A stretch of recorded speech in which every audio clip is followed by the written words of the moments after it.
एक अमेरिकी नागरिक जिसे चीन गिरफ्तार करने के लिए मर रहा है। सैमुअल चू हांगकांग के लिए डेमोक्रेट और रिपब्लिकन को एकजुट करने में कामयाब रहे हैं।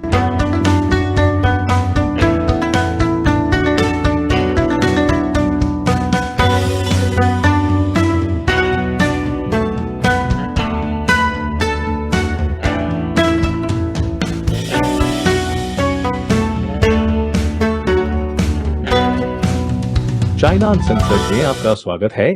मैं क्रिस चैपल हूं। डेमोक्रेट और रिपब्लिकन एक साथ रहने के लिए जाने जाते हैं, खासकर ट्रंप प्रशासन के दौरान।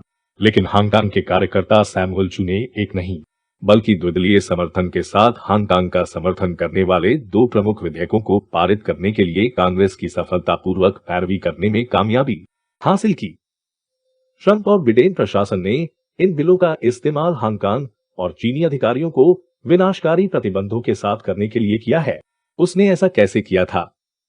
मुझे इस साल मियामी में ओस्लो फ्रीडम फोरम में सैमुअल के साथ बैठने का मौका मिला। यह दुनिया भर के कार्यकर्ताओं के साथ एक अंतर्राष्ट्रीय मानवाधिकार सम्मेलन है। इस वर्ष का विषय ट्रुथ इग्नाइटेड था। ये विचार कि केवल एक व्यक्ति दूसरों को प्रेरित करने के लिए खड़ा होता है, तो कृपया आनंद लें और प्रेरित हों। सैमुअल, आज हमसे जुड़ने के लिए धन्यवाद। ठीक है, इसलिए ये रोमांचक है क्योंकि आप पहले अमेरिकी नागरिक हैं जो हांगकांग सरकार द्वारा राष्ट्रीय सुरक्षा कानून का उल्लंघन करने के लिए वांछित है, विशेष रूप से तोड़फोड़ को उकसाने और विदेशी ताकतों के साथ मिलीभगत करने, राष्ट्रीय सुरक्षा को खतरे में डालने के लिए वांछित होना कैसा लगता है? मेरे पास कभी नहीं था, ये मेरी बकेट लिस्ट में सबसे पहले नहीं था। और वह ये है कि मैंने कई बार कहानी सुनाई है। मैं बिस्तर पर कानून और व्यवस्था की पुनरावृत्ति देख रहा था और फिर मैं अगली सुबह एक वांछित भगोड़ा उड़ा और ऐसा लग रहा था कि राष्ट्रीय सुरक्षा कानून लागू करने के बाद ये उन चीजों में से एक था जो अपरिहार्य था। लेकिन अनोखी बात, जैसा कि आपने कहा, मैं पहला अमेरिकी नागरिक हूँ और मुझे यकीन नहीं है कि मैं क्या हूँ, मैं किसके साथ सांठगांठ कर रहा हूँ, क्योंकि मैं वास्तव में लोकतंत्र को आगे बढ़ाने की कोशिश करने के लिए अपनी सरकार के साथ काम कर रहा हूँ और हांगकांग में मानवाधिकार, और इसलिए मुझे लगता है कि आप एक विदेशी ताकत हो सकते हैं। ठीक है, तो मुझे लगता है कि जल्द ही कभी भी हांगकांग वापस जाने के लिए कोई यात्रा की योजना नहीं और है। ये वास्तव में दुखद हिस्सा है। ये आखिरी यात्रा है जो मैंने 2019 के अंत में की थी। मैंने वास्तव में हांगकांग में एक रैली में भाग लिया और बात की जिस दिन राष्ट्रपति ट्रंप, तत्कालीन राष्ट्रपति Trump, Hong Kong human rights and democracy act पर हस्ताक्षर किए, जिसे मैंने कांग्रेस के माध्यम से चरवाहे में मदद की। मुझे ये कभी नहीं पता था, मैंने कभी नहीं सोचा था कि यह आखिरी यात्रा होगी वो मैं हांगकांग के लिए करूंगा। हाँ, मुझे यकीन है कि आपको संदेह था कि वह दिन आ रहा है, लेकिन ऐसा कोई तरीका नहीं है जिससे आप जान सके कि वह समय था। हाँ, और मुझे लगता है कि ये एक तरह से मैं भाग्यशाली भी महसूस करता हूँ क्योंकि मुझे इस काम को करने में जोखिम का पता था। इसका क्या मतलब हो सकता है? मैं इसे सिर्फ अपने लिए नहीं जानता बल्कि अपने परिवार और अपने पिता के लिए भी जानता हूँ जो 30 से अधिक वर्षों से आंदोलन में शामिल थे। जरा उन लोगों की कल्पना कीजिए जिनके पास वास्तव में कभी कोई विकल्प ही नहीं था। अब वहाँ के साथ जसमल वह 5 मिलियन हांगकांग वासियों में से जिनके पास सब कुछ खींच लिया गया था, उनके नीचे गलीचा खींच लिया गया था कि वे अब स्वतंत्र भाषण के अधिकारों का आनंद नहीं लेते हैं, अब सार्वजनिक रूप से प्रदर्शन और इकट्ठा नहीं हो सकते हैं, उनके पास स्वतंत्र प्रेस तक पहुंच भी नहीं है, विपक्षी अखबार जिस पर हर कोई एप्पल डेली में भरोसा करता था। उनके पास वास्तव में ये चुनने का विकल्प ही नहीं था कि वे कहाँ रहते हैं और कैसे रहेंगे। और इसलिए किसी तरह मुझे ऐसा लगता है कि मेरा नुकसान इसकी तुलना में हल्का है। हांगकांग के साथ जो हो रहा है वह निश्चित रूप से बहुत बुरा है, लेकिन मैं जानता हूँ कि आप हास्य को बहुत महत्वपूर्ण मानते हैं। ऐसा क्यों है? सबसे पहले मुझे लगता है कि यह काम कठिन है। जैसा कि मैं कल दुनिया भर के कुछ साथी कार्यकर्ताओं से बात कर रहा था, उन सभी के पास वास्तव में कुछ समान अनुभव और कुछ समान मुकाबला तंत्र है जिसे कभी कभी आपको समझना सीखना होगा। दमन में जिस तरह की विडंबना, हास्य हम वास्तव में देखते हैं। मुझे याद है कि हांगकांग में विरोध के शुरुआती दिनों में सरकार ने एक समय पर सार्वजनिक रूप से मास्क के उपयोग पर प्रतिबंध लगा दिया था क्योंकि लोग विरोध करने जा रहे थे और फिर मास्क पहनकर जा रहे थे। और फिर उसी समय उनके पास एक स्वास्थ्य अध्यादेश था जिसके लिए आपको समूहों में होने पर मास्क पहनने की आवश्यकता होती है। और इसलिए हम सिर्फ हंस रहे थे, यह सोचने की कोशिश कर रहे थे कि कैसे न केवल अनुचित है बल्कि ये कितना हास्यास्पद है कि एक शासन के लिए स्वतंत्र भाषण को दबाने की कोशिश करना और खुद को एक गांठ में बांधा और ये कहना, ठीक है, आपको वास्तव में चाहिए मास्क पहने, लेकिन जब आप विरोध करते हैं तो आप ऐसा नहीं कर सकते। और इसलिए मुझे लगता है कि जिस तरह का हास्य मुझे लगता है उसे देखना महत्वपूर्ण है। मुझे याद है जब ह्यूस्टन रॉकेट्स के तत्कालीन महाप्रबंधक डेरिल मोरे को हांगकांग के लिए एक सहायक ट्वीट को रीट्वीट करने के लिए बुलाया गया था। मैं सिर्फ कार्यकर्ताओं के एक समूह से बात कर रहा था। मैंने डीसी में उनमें से एक समूह को बुलाया क्योंकि यह पता चला कि यह उस समय एनबीए का प्री सीजन था। उस शाम वाशिंगटन विजार्ड क्वांगडोंग ड्रैगन खेल रहा था। मुझे लगता है कि यह था। और आप में से जो इसे जानते हैं उनके लिए कोई भी विजार्ड गेम में नहीं जाना चाहता और कोई भी चीनी बास्केटबॉल लीग प्रतिद्वंद्वी के साथ प्री सीजन विजार्ड गेम में नहीं जाना चाहता। इसलिए टिकट सस्ते थे।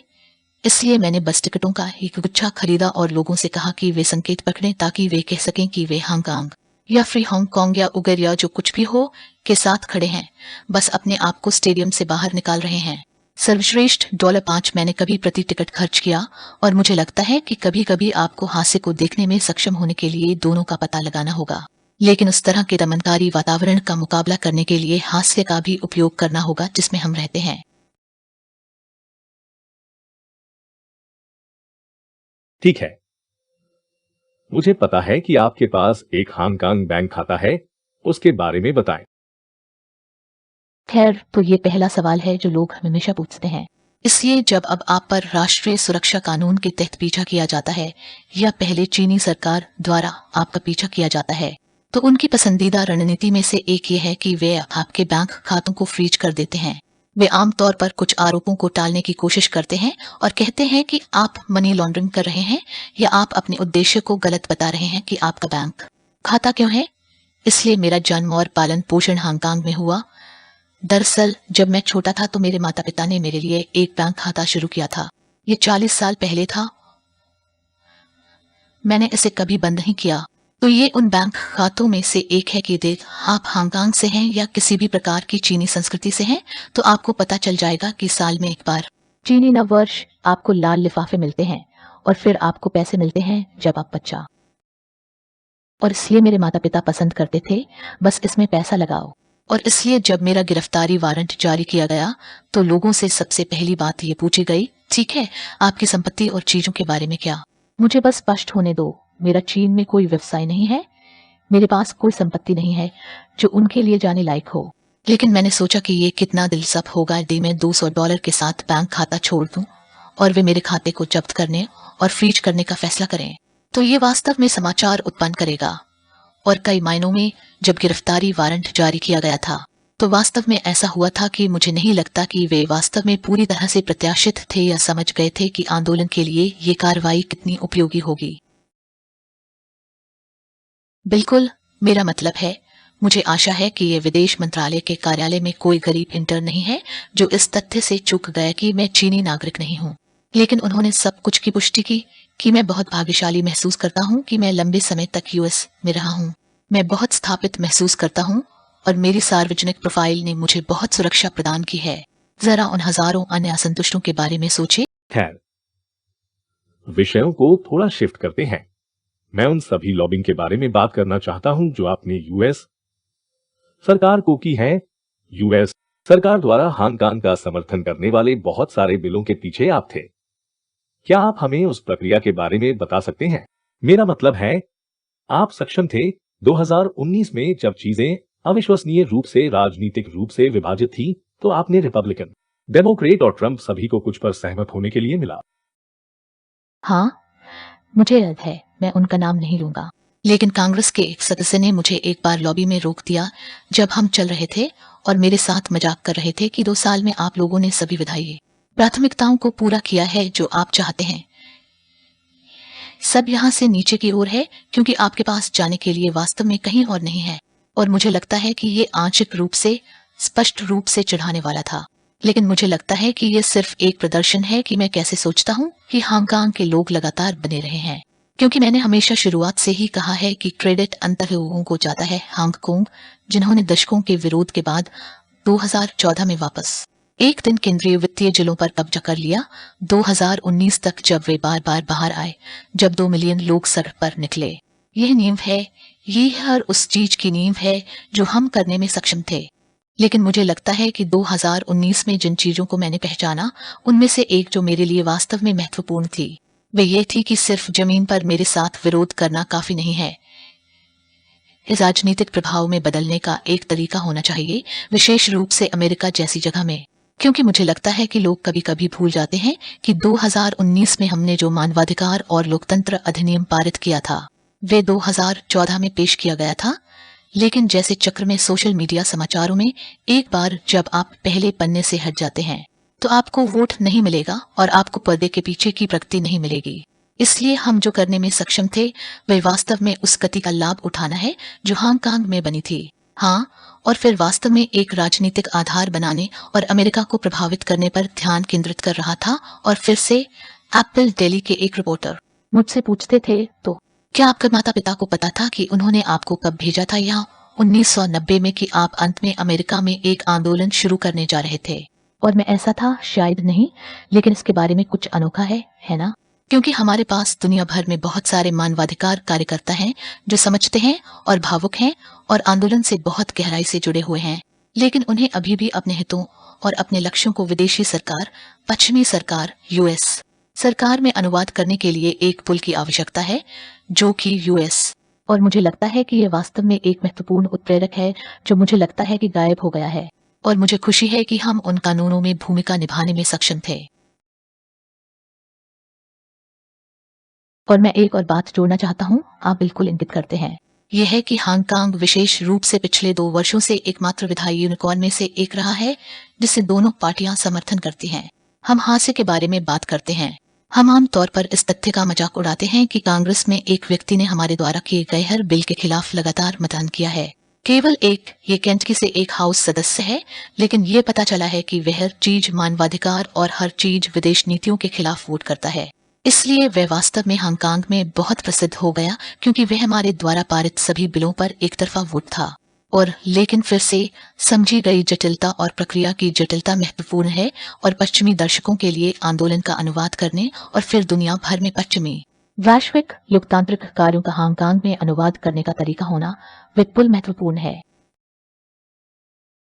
तो आप इस तथ्य से कैसे निपटते हैं कि आप अमेरिकी सरकार में बदलाव की पैरवी करने की कोशिश कर रहे हैं, लेकिन साथ ही साथ बहुत शक्तिशाली हित समूह भी हैं जो चीन के साथ मित्रवत या सामान्य संबंध बनाने के लिए अमेरिकी सरकार की पैरवी कर रहे हैं? हाँ, और मुझे लगता है कि ये वह हिस्सा है जो मैंने अब 2 दशकों तक अमेरिकी राजनीति में काम किया है, और ये वह हिस्सा है जो मुझे लगता है कि कभी कभी दुनिया भर के लोगों के लिए यह समझना मुश्किल होता है कि अमेरिकी राजनीति कैसे काम करती है। यह मौलिक प्रकृति है कि हमारे प्रतिस्पर्धी हित हैं। इसी तरह हमारा सिस्टम काम करता है, और इसलिए मैं कभी नहीं डरता। और मुझे याद है कि हांगकांग फ्री प्रेस ने इस साल की शुरुआत में या पिछले साल के अंत में एक तरह का खोजी टुकड़ा किया था, जब उन्हें पता चला कि हांगकांग सरकार और व्यापार कार्यालय कि उन्हें अमेरिका में लॉबिंग के लिए भुगतान करने वाले लाखों डॉलर खर्च करने पड़ते हैं। यही है, मैंने लागत के 10% 5% के लिए किया, और मुझे लगता है कि यह कुछ समय की खरीद है। इस तरह के लोग इस तथ्य को खरीदते हैं कि वे बस अपना रास्ता खरीद सकते हैं। लेकिन मुझे लगता है कि हांगकांग में हमारा काम और आंदोलन ये प्रदर्शित करने में सक्षम रहा है कि यदि आप संबंध बनाने, विभिन्न दलों और राजनेताओं और निर्वाचित कार्यालय के हितों को समझने के बारे में राजनीतिक रूप से जानकार हैं, तो आप अधिक प्रभाव डाल सकते हैं। क्योंकि कुछ में जिस तरह से हम व्यापार लॉबी की ईर्ष्या की तरह हैं, है ना? वे चाहते हैं कि उन्हें एक बैठक प्राप्त करने के लिए लाखों डॉलर का भुगतान न करना पड़े, और हम अपना रास्ता खरीदे बिना उस समर्थन और रिश्ते को पैदा करने और वास्तव में बनाने और विकसित करने में सक्षम है। लेकिन एक बार जब आप अंदर आ जाते हैं तो वास्तव में कड़ी मेहनत होती है, दृश्य के पीछे है, क्योंकि फिर से आप नहीं कर सकते। मुझे लगता है कि कभी कभी लोग इसे फोटो सेशन के रूप में सोचते हैं, लेकिन जैसा कि आप जानते हैं, पर्दे के पीछे की बहुत सारी राजनीति प्रतिस्पर्धी हितों पर बातचीत करने के बारे में है। और मुझे लगता है कि हमारे लिए जिन चीजों में हम सफल रहे, उनमें से एक यह है कि हम प्रतिस्पर्धी हितों से डरते नहीं हैं। हम अपना पक्ष रखने जा रहे हैं, और हम उन लोगों के साथ काम करेंगे जिनके साथ हम इसे पूरा करने के लिए काम कर सकते हैं। मुझे पता है कि हाल ही में आप गवाही दे रहे थे कि हांगकांग राष्ट्रीय सुरक्षा अधिनियम पूर्वव्यापी रूप से लागू किया जा रहा है। आपको क्यों लगता है कि ये मायने रखता है? मेरा मतलब है, हाँ, खैर, मुझे लगता है कि मैं वास्तव में साप्ताहिक और चीज है जो उसी लाइन के साथ है। एक सुरक्षा के लिए एक प्रस्ताव आया है, एक अनुच्छेद 23 सुरक्षा कानून, इसे मूल कानून में जोड़ने के लिए, और वे ठीक उसी बात का उपयोग कर रहे थे कि पूर्वव्यापी नहीं होने के अलावा वे कह रहे थे कि केवल बहुत छोटे के लिए लागू होता है।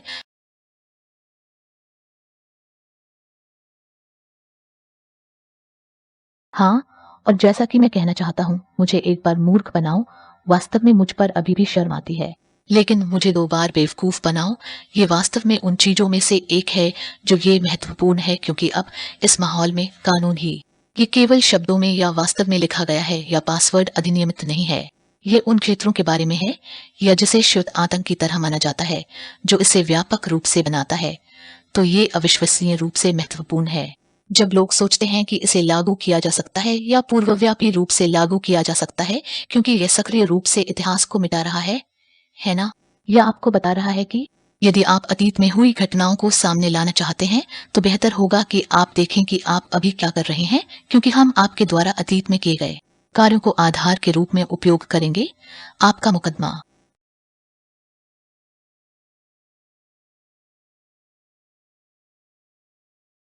और मुझे लगता है कि ये उसी तरह के इतिहास को मिटाने की बाल्टी में चला जाता है जब उन्होंने हांगकांग लाइन्स को बंद कर दिया, जिन्होंने 4 जून को तियानमेन स्क्वायर में 30 से अधिक वर्षों के लिए मनाया है।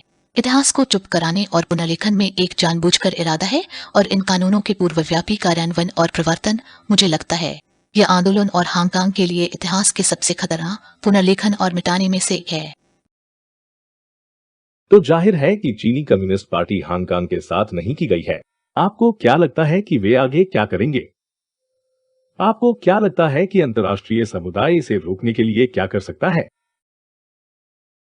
मुझे लगता है कि हर कोई हमेशा यह सवाल ढूंढता है कि हम इसे उलटने के लिए क्या कर सकते हैं। मुझे लगता है कि आप पहले से ही देख रहे हैं। मुझे लगता है कि तरंग प्रभाव बढ़ रहा है, विस्तार हो रहा है।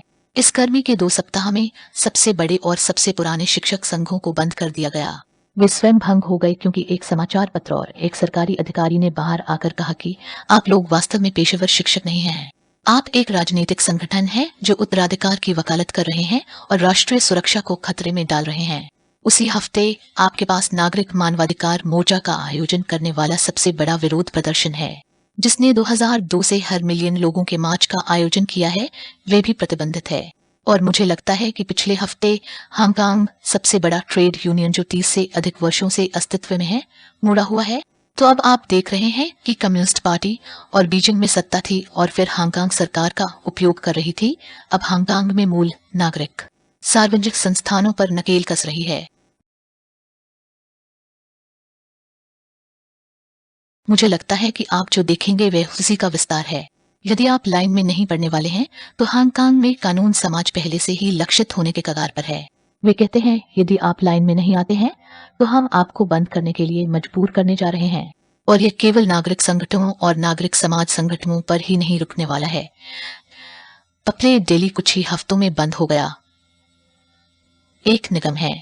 वे एक अंतर्राष्ट्रीय निगम है और उन्होंने कंपनी को अनिवार्य रूप से अपने कर्मचारी को भुगतान नहीं करने, उनके खाते को फ्रीज करने, अपना व्यवसाय बंद करने, और उनके स्वतंत्र निदेशक मंडल को अंत कुछ महीने पहले इस्तीफा देना पड़ा और कहा कि एकमात्र रास्ता हम देखते हैं कि ये केवल कंपनी को भंग करने के लिए है, क्योंकि हमारे पास व्यवसाय रखने का कोई अन्य तरीका नहीं है। और वे वृद्धि, मुझे लगता है, यहाँ एक वास्तविक मोड़ है, क्योंकि इतने लंबे समय से हम खुद से कह रहे हैं कि जितना अधिक व्यापार चीन में किया जाता है, उतना ही अधिक व्यापार हांगकांग में किया जाता है। हर कोई स्वतंत्र होगा। अब हमारे पास स्पष्ट निर्विवाद सबूत हैं कि ऐसा नहीं हो रहा है। वे सहसंबंध उस तरह की जादू सोच नहीं हो रही है, और इसलिए मुझे लगता है कि अब आप जो देख रहे हैं वे कुछ प्रतिक्रिया है। हमने प्रतिबंधों के बाद बहुत काम किया है। हमारे पास वास्तव में बहुत अधिक सख्त रिपोर्टिंग के लिए एक धक्का है जहां तक हांगकांग पर क्या हो रहा है, लेकिन आर्थिक और राजनीतिक रूप से अमेरिकी हितों पर भी प्रभाव पड़ता है। लेकिन मुझे लगता है कि अब आप जो देखेंगे वे ये है कि व्यापार समुदाय और अंतर्राष्ट्रीय समुदाय को वास्तव में 2 बार सोचना होगा। यदि अप्रैली को कुछ ही हफ्तों में मिटा दिया जा सकता है, यदि बंधक बनाना, जैसे कनाडा के 2 माइकल और अन्य वास्तव में एक सार्वजनिक विदेशी कूटनीतिक रणनीति है, तो आपको वास्तव में खुद से पूछने की जरूरत है, क्या मैं व्यक्तिगत रूप से हूँ और हमारा है कंपनी या हमारे संगठन किसी भी स्तर पर शामिल होने में सुरक्षित हैं, और अमेरिकी कंपनियों, अमेरिकी निवेशकों और अमेरिकी करदाताओं के लिए इसका क्या अर्थ है। और मुझे लगता है कि अब हम ये देखना शुरू कर रहे हैं कि कोविड के कारण ध्यान में आया, क्योंकि हांगकांग में क्या हो रहा है, उग्रों में नरसंहार की स्थिति के कारण मुझे लगता है कि दबाव अंतर लोगों की दूसरी दिशा में स्थानांतरित हो रहा है, ये कहते हुए कि हम ये मानने वाले नहीं हैं कि मुक्त व्यापार मानव अधिकारों के बराबर है। एक बार मुझे बेवकूफ बनाओ। आज हमसे जुड़ने के लिए आपका बहुत बहुत धन्यवाद। किसी को देखने के लिए वे आपका अनुसरण कहाँ कर सकते हैं? हांगकांग में जो हो रहा है उसमें वे अपनी आवाज जोड़ने में कैसे मदद कर सकते हैं? इसलिए वे वास्तव में मुझसे संपर्क कर सकते हैं या मुझे ईमेल कर सकते हैं। मैं ट्विटर पर हूँ, सैमुअल एम चू CHU है। मैं सभी सोशल मीडिया प्लेटफॉर्म पर हूँ, लेकिन मुझे लगता है कि इन दिनों जब तक आप मेरीलैंड फायरवॉल ब्राउजर का उपयोग नहीं कर रहे हैं, यदि आप सैमुअल चू में टाइप करते हैं तो आप शायद मुझे ढूंढ लेंगे। खैर, हमारे साथ जुड़ने के लिए फिर से धन्यवाद। ये एक खुशी की बात है। शायद मैं आपको NBA गेम में देखूंगा।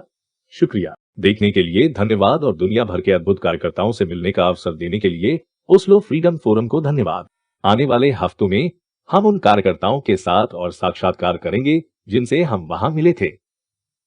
एक बार फिर मैं क्रिस चैपल हूं। अगली बार मिलते हैं।